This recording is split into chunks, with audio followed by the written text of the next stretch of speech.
what is the problem with energy today? It's a massive, massive problem, I think, because when we look at the statistics for the UK population, never mind anywhere else, looking at the UK population, about 2/3 of the population are shown to be either overweight or obese. And that basically suggests that this isn't a problem that is at an individual level. This is a problem that is a society level. And when we look around us, it's very clear to see that managing our weight is harder than it's ever been before, because everywhere we look, food and drink is all around us, and in quantities far greater than what we perhaps were used to eating in the past. The availability is just, it's a touch of a button now, and we can have whatever we want whenever we want it. There are no boundaries in place, and if we don't understand how much energy we're consuming, we're always going to be likely to gain weight, unless we're actively doing something about it. But of course, as soon as we try and do something about it, we put ourselves into immediate conflict with ourselves, which I will come on to in a minute. So that's kind of like the backdrop that we're kind of facing. And of course, I do sometimes feel a little bit like the devil in disguise when I'm sort of talking about this with perhaps people who are perhaps not in a position where they want to maybe, or are ready to admit that there is a problem or a concern. And the message that I give, you know, I'm coming from a point of view, this is about health. This is about, if we don't look after our energy intake, we are potentially shortening our lives. We are potentially limiting our lives. We are potentially holding ourselves back from all the things that we want to do, whether that be physically being able to do things we want to do. There is no denying that it's harder to move a bigger body around than it is to move a smaller body around. There's no denying that it puts extra strain on our cardiovascular system. There's no denying that it puts an extra strain on our musculoskeletal system. And I'm speaking here from very personal experience. When I was trying to run, when I was carrying several stones more than was healthy for me, and I really, really suffered. And I realised that I didn't want that for myself, and I didn't want that for my family. And my children at that time were sort of still in their teens, and I wanted to be able to demonstrate how to live a healthy lifestyle rather than the lifestyle I had been leading prior to that. So it's really, this comes from sort of a personal place, but also from a professional place from me, because I spent 20 years as a senior manager in the NHS, and also I worked as a prison officer and a drug and alcohol worker. And I saw firsthand the kinds of problems that people were facing because of their lifestyle choices that actually were avoidable. And I feel that the way society is kind of organised, and the influences that we are under all the time, it's no wonder that we struggle, because we're just trying to do the best we can, but everything is all around us. We're bombarded with food all the time, and it's harder than ever to try and manage that. And if we're not equipped with the right tools and the knowledge and the right motivation, we're going to be fighting a losing battle. So I feel very passionate about this, which is why I do the work that I do. But it's to say I'm not really the devil, because actually I'm here to help. I'm here to help people to see and recognise that it's not their fault. You know, it's not our fault if we find ourselves in a position of being overweight, because everything around us is set up to make us put on weight. So unless we find a way of managing ourselves within this world, we're always going to struggle. So that's why I do what I do. So why is this such a problem today compared to perhaps years gone by? So there's a number of things here, and I'm just going to talk through, which is, first of all, it is natural for us to want to overeat. That's how we're designed. If you think back to our ancestors, we would be gaining weight during times where food would be abundant in order to store up that energy ready for when food was less available. So we would then have some reserves to be able to burn up whilst we were in a position of needing to seek out more food. And of course, we would get hungry, which would encourage us to seek out more food. So we're supposed to desire food. And because if we didn't, we wouldn't want to seek it out. And if we didn't seek it out, we wouldn't survive. So we've got this sort of biological position. But then we've also got the culture that we're living in, the society that we're living in, and how the food industry is set up to play to those desires. So we're being bombarded with bigger portions. We're being bombarded with, hugely high fat, highly tasty, high sugary, highly palatable food that we struggle to say no to, and we don't have any appreciation necessarily of how much energy we're actually consuming. And so, of course, when we are trying to lose weight, we're constantly coming up against all of these temptations and all of our biological impulses and the psychological impulses. So we tend to get so far, and then something happens to derail us because we're in conflict all the time. And then when we're busy, when we're stressed, when we're emotionally challenged, or all of those things, we kind of reach for the food and we think, oh, I'll start the diet again on Monday, and then the cycle just keeps continuing. And there is research that shows that our bodies want to return us to our heaviest weights, which is why we see people gradually, they lose weight, but they gradually put it back on. And it is thought because the body has this kind of like natural set point, and the more weight we put on, the higher that set point becomes. And of course, once we get to our goal, we then start to get more hungry. We also get complacent. We think, well, I've cracked it now, and we take our eye off the ball. And of course, our natural desires mean that we end up back where we started, unless we do something to counteract it. But of course, the ways that we are encouraged by society to lose weight, they put ourselves into direct conflict with ourselves. So, thinking about our biology, we're not designed to lose weight voluntarily. It's only supposed to happen when food isn't available. But of course, food is never not available. And so when we do decide we want to go on a diet, we get hungry. And not only that, we tend to hit the gym hard or take up running or whatever, and we cut our calories by quite a lot at the same time. So of course, we're burning the candle at both ends, and we can only do that for a certain amount of time before something has to give. So it really does feel like we're stuck in Groundhog Day, and that's what I encourage my clients to go and watch Groundhog Day. There's so many lessons in that film. It really is an amazing film when we're thinking of it in this way, and I'll come back to that in a bit. So just to sort of reiterate this, it's really not our fault if we're struggling to manage our weight. I think trying to manage our weight in the world we live in is probably one of the hardest things to do these days, because this is what we're up against all the time. Go down any high street and you can see all of the food outlets with, all the buildings. Most of them are food outlets or drink outlets in some way. So we've got a Cafe Nero here. We've got a bakery. We've got a pub. And then over, you can't see the rest of this picture, but over on the right, there are some food stalls with really, really, all these wonderful aromas, all these lovely, tasty food. So we're surrounded by that all the time. And then, of course, it's somebody's birthday or is a some kind of celebration. Out come all of the treats, or we're perhaps socializing on a weekend, or we're going out to the pub, or whatever. Out come the drinks and the snacks. Because we can't possibly watch a film without eating popcorn or having ice cream, can we? And then, of course, if we're too tired to cook, or it's the Friday night or the Saturday night, just get the phone out and order, and we have our delivery there in 20 minutes. And all of those things, I'm not saying we shouldn't be able to do all of those things, but the problem is those things have now become a much more frequent part of our lives than they used to. And in doing so, they have become a larger part of our lives than is actually healthy for us. So if we want to manage our weight well, because the bottom line is we can't eat as much as we want and be the weight we want if we want to be a healthy weight that's going to help us to live a long and healthy and happy life. So we've got to make some choices, and we've got to make some compromises. But being armed with all the right information is a really good place to start, because then we can start to make informed decisions. So what can we do about this? Now, there is a QR code. If you're not already on my mailing list, scanning this QR code will sign you up to my mailing list, and you will be able to download some tips that you can start to implement straight away.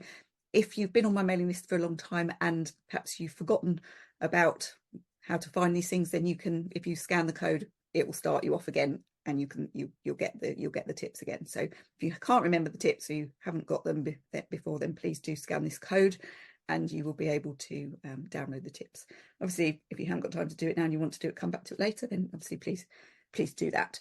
So so now I'm going to get into what do we do? How do we manage? Because it seems like we're up against it, doesn't it? It seems like we're set up to fail, and there's no hope for us to ever be able to manage our weight in the world we live in. But the good news is there is plenty that we can do. But first of all, we have to recognize that actually it's a learning process. You know, when we go on a diet, we don't tend to think about what preparation we need to do. What do we need to do in terms of how to eat differently? Because when we go on a diet, it tends to be a bit of a sticking plaster. We follow this regime for a period of time, which may be days, weeks, or months. And then at some point, we stop following that regime. And then gradually we return to our old eating habits.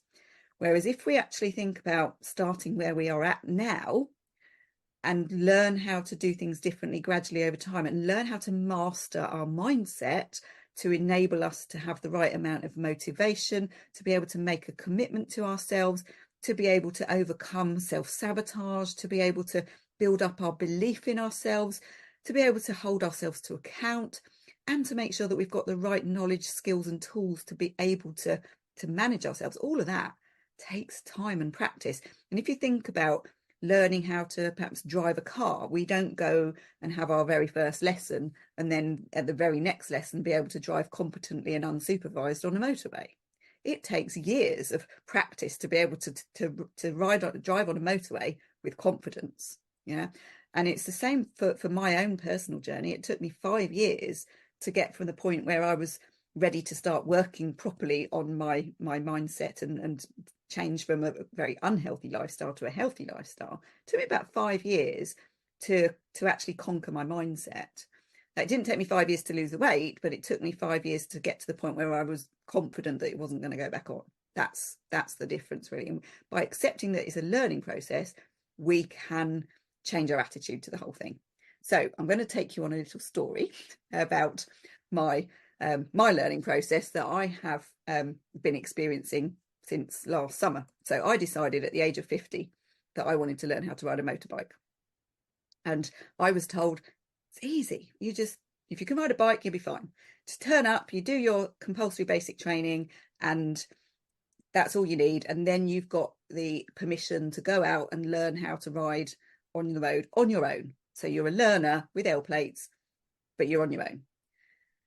So that was what I was led to believe. And I turned up to my first session, which was an introductory session. And they said, right, we're going to try you on a scooter first before we put you on a motorbike, because we need to make sure that you can balance properly. And I'm thinking, I shouldn't have a problem with that. I can ride a bike, even though I hadn't ridden one for a while. Last time I did it, it was fine. So I had no concern. I had no inkling that it was going to be a problem. And I'd already bought my motorbike. So I had it sitting at home, but I couldn't ride it. So I turned up and they put me on that scooter that you can see in the background. So it's an automatic scooter versus a geared motorbike. And I didn't dare lift my feet off the floor. And then when I did try and lift my feet off the floor, I was all over the place. And then I hit the front brake and I tumbled off. It was an absolute disaster. And my instructor at the time, unfortunately, wasn't the most supportive of people. And pretty much by the end of the session, he was kind of thinking, you're not cut out for this. But being a kind of determined person and having the fact that I'd already bought my bike, I was like, well, I'm not having that. I've got to make this work. So I decided that I would book another lesson before going for my compulsory basic training. And I asked for a different instructor because I really didn't think I was going to get on with that one. And so I had a different instructor, and he was completely different, very, very supportive, and enabled me to learn at my pace. And we actually broke the training day into, I think it was 4 different sessions, so that I could do it bit by bit, learning at my own pace and building up my confidence in myself. So finally, I was out on the yard and I was able to do all of the slow maneuvers that you have to be able to do, like doing a figure of 8 and doing a slalom through the cones, doing a U-turn, emergency stop, all of those sorts of things. And then I was safe enough to actually go out on my road ride, which is the final part of the CBT. And I got my certificate so that I could finally now be able to go out on the road. But I still didn't know how to do the gears. So I had to have more lessons in order to be able to actually learn how to ride a motorbike as opposed to a scooter, and then learn how to do the gears. So I had another 2 lessons. And then at the end of December, finally, there I was out on my own bike, riding up and down my own road. I didn't dare go out of the road on that day, but I'm now up to, I just did 106 miles over the weekend, just gone. So I'm really, I'm actually about to do my full license training, which means I'll be able to graduate up to a much bigger bike. I talked on stage about my Wonder Woman on her Fireblade, which is the this is my part of my vision, is that's my Wonder Woman on her Fireblade. So that keeps me going, as does the fact that I've got this bike. And yeah, so it really has been quite a journey for me. And I went from, you know, being completely not having a clue what I was doing to actually be competent enough to be out on the road. And I went on my first group road ride at the weekend, and I was told by some of the others there that I'm more than ready to do my full license test. So that was really exciting, really encouraging.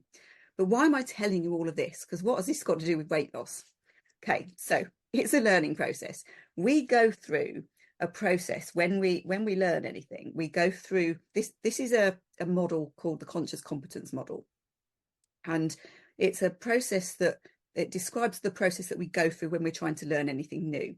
And when we first decide, or before we decide that we want to do something, we're completely unconsciously incompetent because we don't know what we don't know, and we don't know that we want to even do it.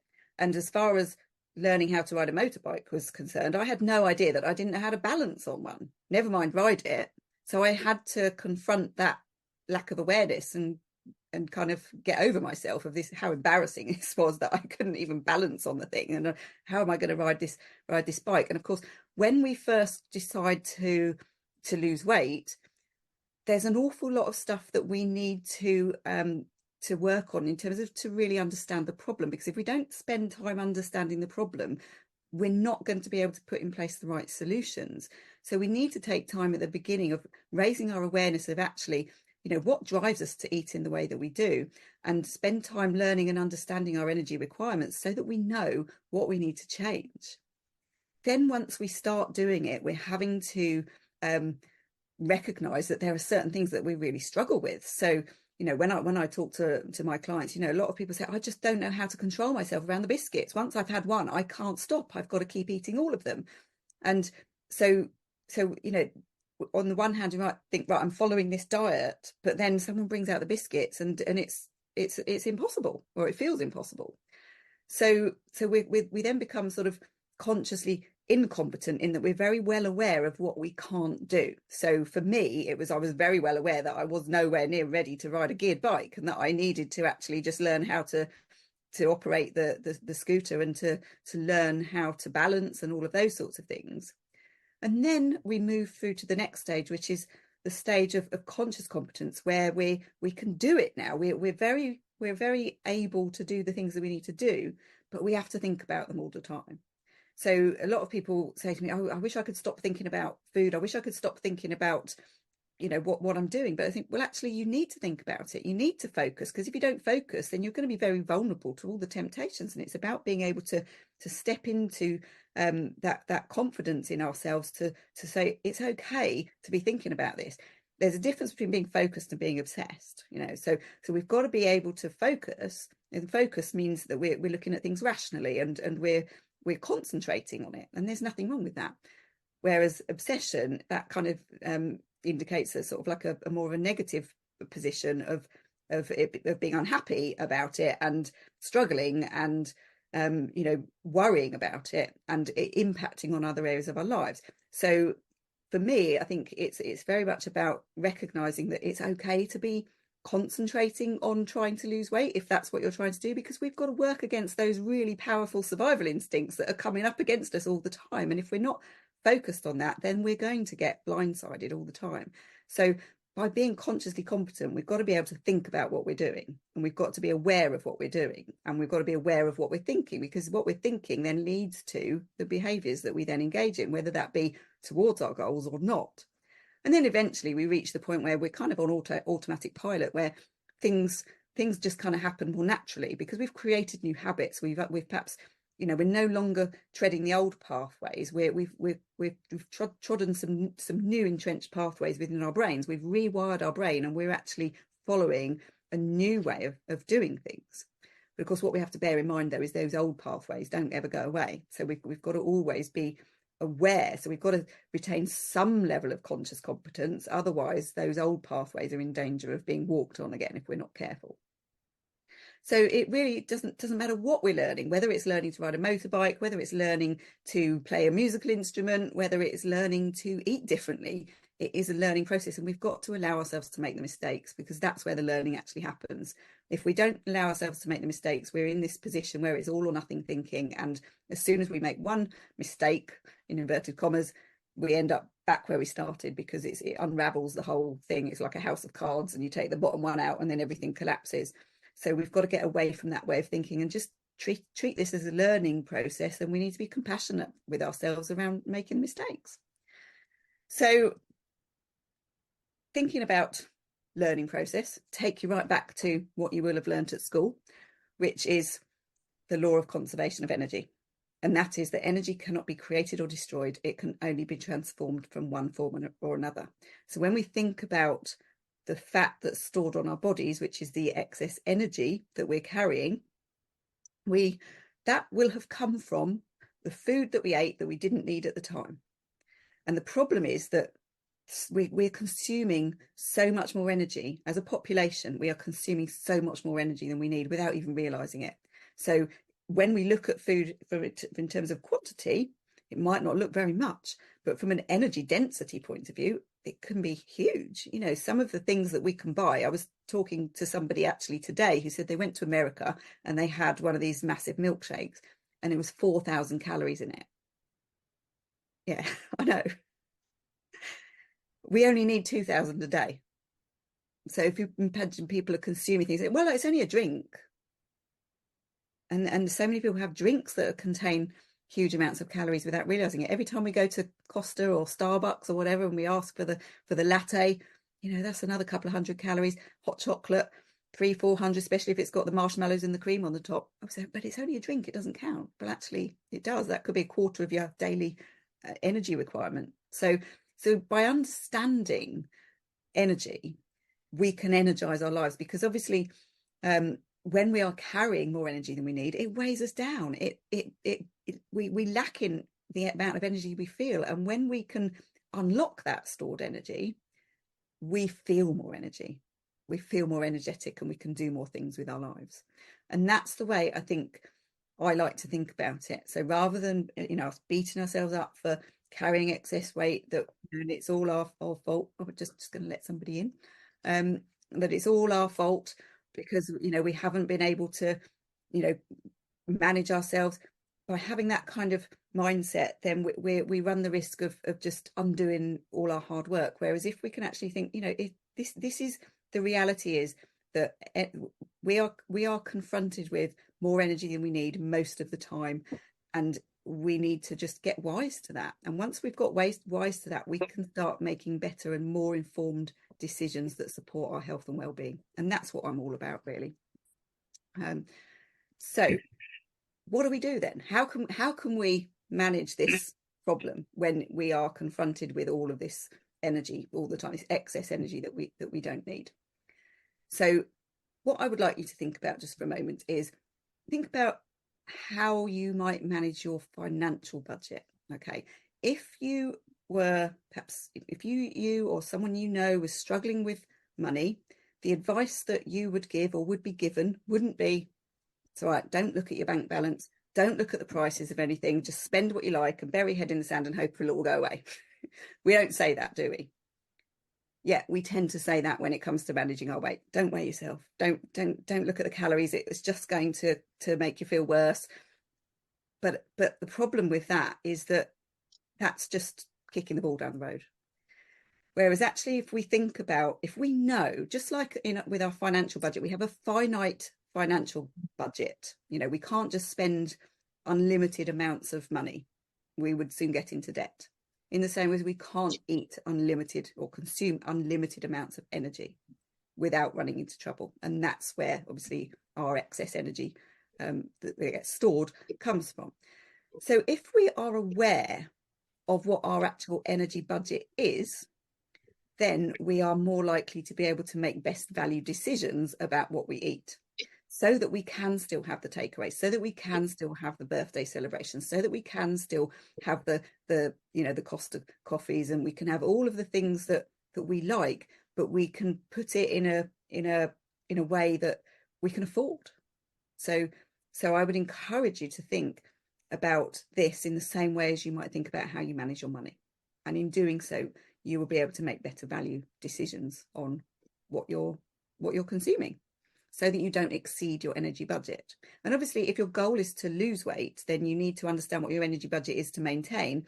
And once you know that, then you're able to then start reducing it by a small margin to move yourself into a position where you actually might need to top the energy requirements up with your stored energy. And that's how we lose weight. And I think, that sometimes, well, often gets overlooked because there's so much noise out there now about what causes weight gain.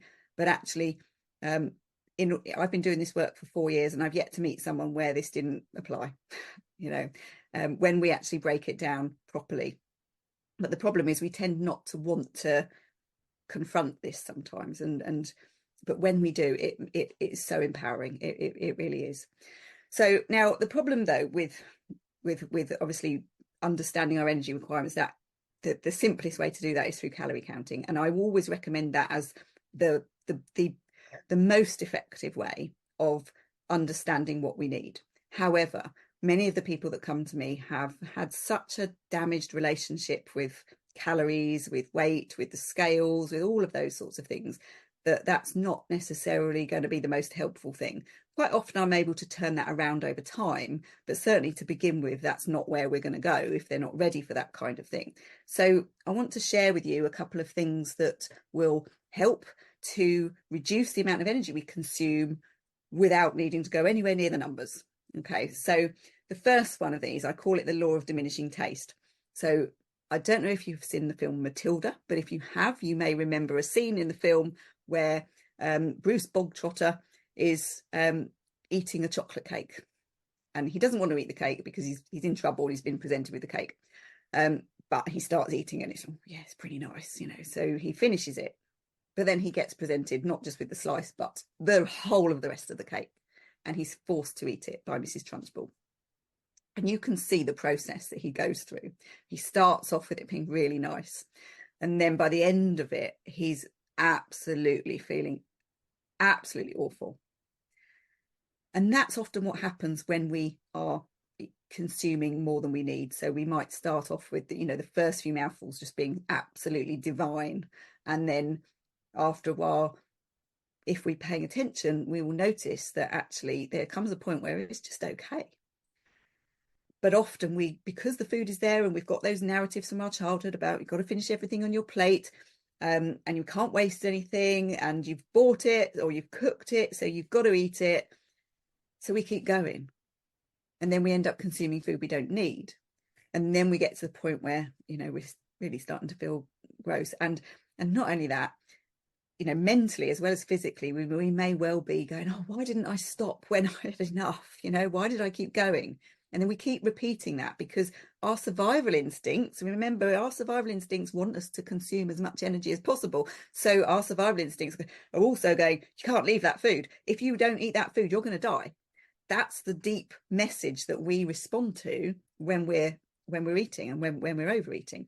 But of course, because we're not in this position where we naturally then have less energy to consume, we just keep repeating that, and the weight will continue to go on, either gradually or quickly, depending on how much extra energy we're consuming each day. And just a little fact for you is it only takes 120 calories a day more than we need to put on a stone in a year. So if we're doing that every day, or if we're doing more than that every day, it's going to go on faster. So this is how we can end up with this slow creep, especially if at the same time, as we get older, our bodies need less energy. So even if we ate exactly the same as we did 20 years ago, our energy requirements might be 120 calories a day less. And that's where the weight comes from. But we don't realize it because we think, well, I don't eat any differently. I've not eaten any more than I used to. So unless we're doing something to counteract that, we'll run into weight gain. But if we can learn how to, by slowing down the pace at which we eat, we can learn to recognize at what point does this food stop being super delicious and is just okay. and stop there, we're going to be able to limit the amount of energy we're consuming. And it takes time and practice. You know, remember, this is a learning process. We're not going to get it right first time. We're not going to get it right every time. But by practicing it continuously, we develop skills. Just like when I was trying to do the U-turn on my CBT, when I was learning to ride my motorbike, I had to practice that I don't know how many times, because I kept getting it wrong. I kept putting my foot down. I kept tipping over. And then because I kept practicing, then it suddenly clicked. And now I did some perfect U-turns today, absolutely perfect, in about 3/4 of the space that I needed to do them in, because I've got so skilled at doing it now, because I kept practicing. And this is what it's about, is keep practicing and you will get better. If you have the mindset of, well, I'm rubbish at that, I can't do it, we won't improve. Henry Ford said, whether you think you can or you can't, you're right. So you've got to have that belief that actually by keep practicing, you'll do it. You've got to trust your brain. Our brains are fantastic. Our brains are highly intelligent, highly capable of learning new things. But when it comes to weight management, we don't give them the chance to learn. We just give up when it gets too difficult. But if we can just push through that and out the other side by practicing some of these skills, honestly, it makes such a difference. This is one of the things that made the biggest difference for me, was being able to recognize when my food stopped being so enjoyable, so that I would stop at the point where, you know, I enjoyed what I had, but I was satisfied, and I walked away knowing that I wasn't going to feel awful later or not be able to sleep because I'm too full and what have you. So I'm very good at this now, but only because I practiced it a lot. And you can too. So that's the first one. And then the second thing I just want to share is, like, you know, what does the ideal sort of long-term position look like? And it's what I call the sweet spot.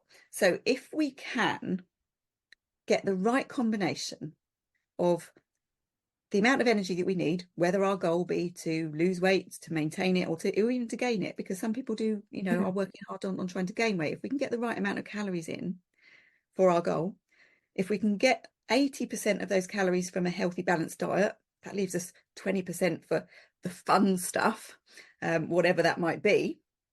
And if we can make sure that every single mouthful that we eat, whether that be from healthy food or not so healthy food, we enjoy it, then we're going to get best value from what we're doing. And in that way, if we get all of those things right, then we've got much more chance of being able to sustain a healthy weight. And I'm speaking from experience here, because that was my experience.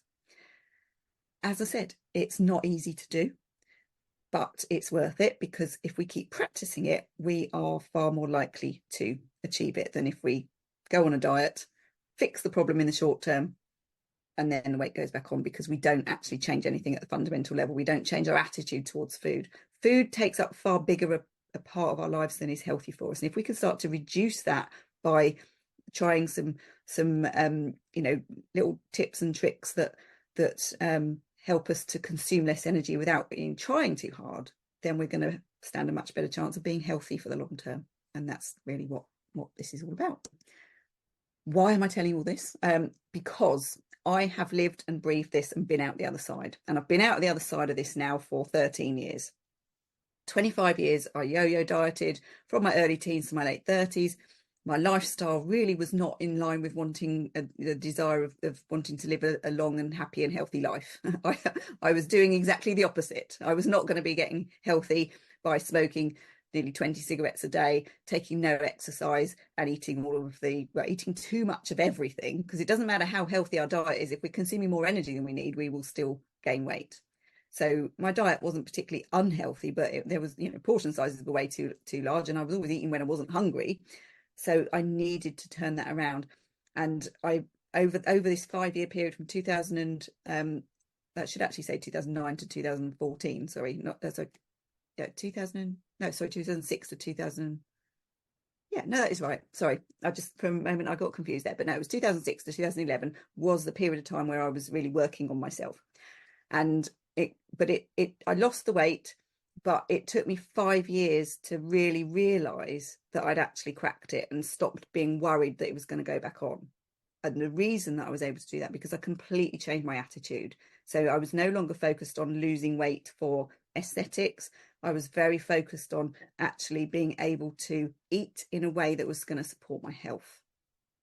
And now I help so many other people to do the same thing, because the problem that we face is the world we live in is obsessed with food. We can't change the world around us, but we can change how we respond to it. But it involves going a lot deeper than just changing how we eat at the surface level. And that's what we need to do, really, if we're going to solve this problem. So how I did it, I recognized that I had choices, that it was down to me, that no one was forcing me to put food in my mouth. Yes, I was influenced by all sorts of things, but I still had the power to say yes or no to anything that went in my mouth. I also learned what my triggers were. What was it that drove me to eat things? And then put those strategies in place to manage myself around those things, because I couldn't change those things, you know, and I didn't want to give up a social life. I didn't want to be able to have to give up all of my favorite foods and never be able to eat chocolate and cake and stuff. I love chocolate and cake, and I'm the last person to say that you shouldn't eat chocolate and cake, but it's where does it fit within our overall energy budget that is the important concept, really. So what I also learned to do alongside that was the problem with, if we take something away, i.e. we eat less than what we're used to, there's a part of us that's not going to be very happy about that. So we need to be able to replace those things with things that are of equal or better value. So I started replacing my food with things that better supported my health and well-being. I took up new hobbies, and obviously running, those of you who know me, you know that I do a lot of running. I'm by no means fast. I'm never going to be fast. I just do it because I enjoy it. I don't do it for weight loss, because for me and for many people, running does not help with weight loss, because all it does is make us more hungry. But once I'd lost the weight, it was brilliant for being able to keep it off. Walking is actually the best thing to support weight loss, because it stops us from getting too hungry, but we still burn more energy. That's a whole other story. But I replaced it with other things that better supported my health and well-being. So one of the things that I did was obviously take up running. I also joined the fire service, which meant that all my training was going into, or my eating rather, was going into supporting my training, rather than me thinking about you know, what dress size I was, for example. So that I was more focused on changing my body composition. And I also started keeping tarantulas, which was not by any means on the cards at all. It was one of those chance things that kind of came along, and I just kind of threw myself into it. And when what I realized was that the more things I had to occupy myself, the less I thought about food, the less food was important to me. And now I still love food. I will always love food, but I know how much of it I can consume and still achieve my goals. Because my goals obviously are no longer to lose weight, but they are to stay at a healthy weight, you know, because I want to safeguard my future health, not just my current health. And I broke the connection between food and my emotions, is knowing that eating food is never the answer, and we have the choice. You know, when we say I can't do something, we take away all of our power, we take away all of our choice, and we become a victim. Whereas if we actually say, if we replace the word I can't with I don't want to, which is actually what was really true in the moment when we're making a decision about food, and we decide that we're going to eat the chocolate and the cakes and the biscuits in place of, because don't forget, that's nothing wrong with eating chocolate, cake and biscuits as long as they're within our energy budget. But when we start over consuming those things and we say to ourselves, I can't stop, actually what we're really saying is I don't want to stop in that moment, because there's a benefit to doing that in that moment that is stronger than the goal, and we need to flip that on its head. And I was able to do that by being really focused on my goals and recognizing every day how important they were to me, spending time thinking about it, because then what that did was it swayed my opinion of what was most important to me, and actually being able to say no to things, knowing that they were going to hold me back if I consumed them, and just saying, well, actually, when can I fit these in? And a great example of this is when I go out with my mum. There's a really nice pub that we go to, which in my view has the world's best cheesecake. And when I go there, I want to have the nice main course, but I also want to have the cheesecake, but I also don't want to walk away from that meal feeling absolutely stuffed and uncomfortable. So I take the dessert home and I have it at home later when I'm starting to feel hungry again. And that way I get the best of both worlds. So you can have your cake and eat it. You just need to have a smaller piece or eat it at a different time. And that is all about trade-offs and compromises so that we can get the best value from what we're consuming. And I learned how to hold myself to account in a way that was compassionate and non-judgmental. So instead of getting on the scales and going, oh my God, this is terrible, I would think, okay, so why does that number say what it says at the moment? And what has influenced that? And what do I need to do today to make sure that I'm living in line with my goals? Because it's one thing to have a goal, but if we're not looking at where we're going and we're not looking at what we're doing, then we're not going to get to the goal, which is what I'm going to come on to in a moment. So, key takeaways. We need to change our attitude. We need to recognize that managing our survival instincts is not an easy thing to do. So weight loss is never going to be easy if we want it to be sustainable. And it's going to take far longer than we want it to, but the time's going to pass anyway. So we may as well be working on it in a way that is sustainable and enjoyable, and recognize that it's a learning process. We are going to make mistakes along the way. But it's about being able to own those mistakes and learn from them, as opposed to throw our hands up in the air and give up because we think we're a failure. Now, if we were learning to drive and on our second lesson we stall the car, does that mean we're going to give up? Most people not. No, because they need to learn how to drive for whatever reason. So if the goal is important enough, we keep going. So we've got to make the goal important enough. We've got to be focused on it enough. And we've got to be able to do the things that enable us to get there. So rather than thinking I've got a diet, thinking I want to eat in a way that's going to support my health. Take time to learn how to do it, because it's not easy. Just look around you at all of the things that we're confronted with all the time, all the manipulation that we are faced with by the food industry, by the hospitality industry. And they're doing it because, that's their business. But the impact that it has on us, we get to choose how we respond to that. But getting help is, I think, a crucial part of the process for many people, because this is not easy on our own. It is, I think, as I say, that one of the hardest things that we can ever do in life is learn how to manage ourselves around food. And there's no shame in getting help with that, because it's we're having to battle our survival instincts. That there's not many things that are stronger than that. And recognizing that more is not better when it comes to many of the foods we like to eat. We're constantly bombarded with supersized portions, and actually, more is better when it comes to fruit and vegetables. Yeah, absolutely. But it's not better when it comes to all of the other things and the things that we are encouraged to eat large portions of. So I would say, rather than more is better, it's quality over quantity. Going back to the law of diminishing taste, stopping when we've had enough, we feel satisfied, and we can walk away feeling really good that we enjoyed it, we're satisfied, and we don't feel stuffed and uncomfortable or guilty or full of shame and all of those things that overeating brings up. Try not to focus on the end goal. We know the end goal is to lose however much weight, or to maintain weight or whatever. So if we imagine that the goal is that mountaintop over there, we can see it, we know where it is, but we don't need to keep looking at it, because if we keep looking at it, we're not looking where we're going. And if we're not looking where we're going, we're going to trip up, or we'll end up walking in the wrong direction. So if we can focus simply on taking it one day at a time and thinking, right, what am I going to do today that's in line with my goals? And create our own sort of plan of the day, and then worry about tomorrow when you get there, rather than think, oh, I've got to look at the next 6 months of sticking to this really rigid diet plan, because most people are not able to do that. And it's harder than ever because of the world we find ourselves living in, that we're not designed for. By raising our awareness of how and why we eat the way that we do, we can spot when we're being manipulated, and we can say no. Just look at any occasion that gets marketed to us, whether that be Christmas, whether it's New Year, whether it's summer barbecues, whether it's Easter, whether it's Halloween, Guy Fawkes night, whatever it is, birthdays, anniversaries, weddings, the packaging, the adverts, all of those things, the aromas, the positioning in the supermarkets, all of those things are designed to manipulate us into spending money or spending our pounds and gaining pounds. That's what it's designed to do.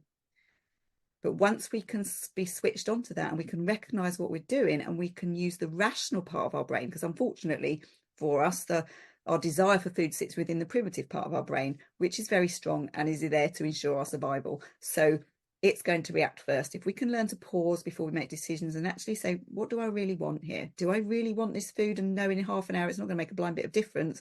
Or do I want my end goal, which is to lose the weight and be able to energize our lives and be able to do all the things that we want to be able to do that we're perhaps not doing at the moment because we're not happy with our weight and it's holding us back.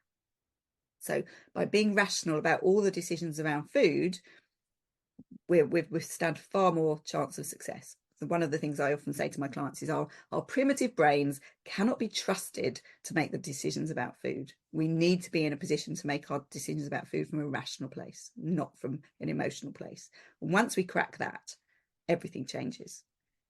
So 5 top tips for you. First of all, ask yourself, am I hungry? If the answer is yes, eat whatever it is that you were going to eat, but make sure you eat it slowly so you can spot when you've had enough. If the answer to this is no, then go and do something else. Try and make sure it's something that's mentally distracting, because then it will take up your mental energy and you won't be thinking about it all the time. And then and ideally do something that's really nice, so something that's distracting and nice and enjoyable, so it takes your mind off the food.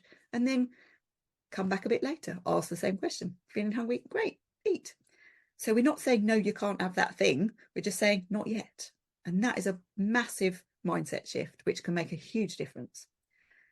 Eating slowly is something that is more likely to be possible when we're not over hungry. So we don't want to get to ourselves to the point where we're so hungry that when we do eat, we're just so ravenous, it's like feeding time at the zoo. We want to make sure that we're still able to take rational control over what we're doing. So if you're eating with others, I always think it's a good idea to try and be the last one to finish, and maybe not even finish everything on your plate if you don't need to, because you've spotted the point at which you've become satisfied and not over full. So we stop eating when we're satisfied and before we get full, which is going back to the law of diminishing taste. If we're aiming for 80-20 principles with our nutrition, then we don't need to cut out all our favourite foods, because as soon as we start cutting out the things that we really love, we're going to want them all the more at some point. And we'll end up eating them when we didn't intend to, which then destroys that house of cards that I spoke about earlier. And then, it's like pulling the bottom one out and everything collapses, and then we're back where we started.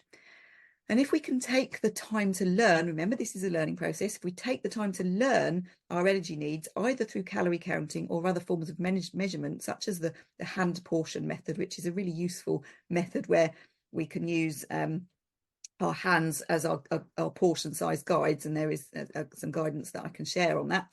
Then we know how much energy we need to maintain weight. Once we know what that is, all we need to look at is, well, where can we shave a little bit off here and there that feels comfortable, and gradually over time make changes to our diet that is in a way that feels sustainable and enjoyable. And that way we're much more likely to enjoy the journey. And if we enjoy the journey, we're much more likely to get to our destination.